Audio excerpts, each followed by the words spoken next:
இன்றைக்கி வந்து மட்டர் பன்னீர் அண்டு பாலக் பன்னீர் பரோட்டா இதுதான் செய்ய ஸ்டார்ட் பண்ணியிருந்தேன். ஃபர்ஸ்ட்டு பேனில் வந்து பட்டர் போட்டுட்டு ஆனியன், டொமேட்டோ, அப்புறமா பச்சை மிளகா நல்லா சார்ட் அவுட் பண்ணுங்க. ஆயில் விடாமல் பட்டர் வச்சு பண்ணும்போது டேஸ்ட்டு ரொம்பவே நல்லாயிருக்கும், டேஸ்டியாகவும் இருக்கும். நல்லா தக்காளி வதங்குறக்க அளவுக்கு பண்ணிவிட்டு ஆற வச்சுட்டு நம்ம அரைக்க போகிறோம். இதுலேயே கடைசியாக ஒரு 10 முந்திரியை சேர்த்துட்டு இதையும் சேர்த்து நல்லா அரைச்சி வச்சுக்கோங்க. மிக்ஸி ஜாரில் கொஞ்சமாக தண்ணி ஊற்றி அரைச்சிக்கோங்க, ரொம்ப தண்ணி விட வேணாம்.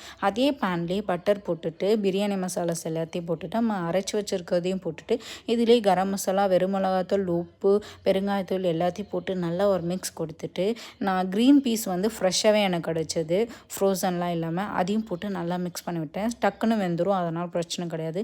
எங்கிட்ட மசாலா பன்னீர் வந்து நான் வீட்டிலே செஞ்சது வச்சுருந்தேன், அதையும் போட்டு நல்லா மிக்ஸ் பண்ணி விட்டால் உதிரி உதிரியாக விரிஞ்சிச்சு. பரவாயில்ல, ஆனால் டேஸ்ட் வந்து சூப்பராக இருந்துச்சு. பன்னீர் ஃபுல்லாக தெரிலனாலும் டேஸ்ட் இந்த மாதிரி இருக்கும்போது சூப்பராக இருந்துச்சு. கடைசியாக வந்து ஒரு ஸ்பூன் சர்க்கரை போட்டிங்கன்னா டேஸ்ட் இன்னமும் சூப்பராக இருக்கும். இதிலே ஃப்ரெஷ் க்ரீம், அப்புறமா வந்து மேத்தி லீவ்ஸ், அதாவது கஸ்தூரி மேத்தி போட்டிங்கன்னா டேஸ்ட் இன்னும் சூப்பராக இருக்கும். ஆஸ் யூஷுவல் பாலக் பன்னீர் பரோட்டா வந்து பண்ணியிருந்தேன், அதுவும் அல்டிமேட்டாக இருந்துச்சு அது கூட சாப்பிடும்போது.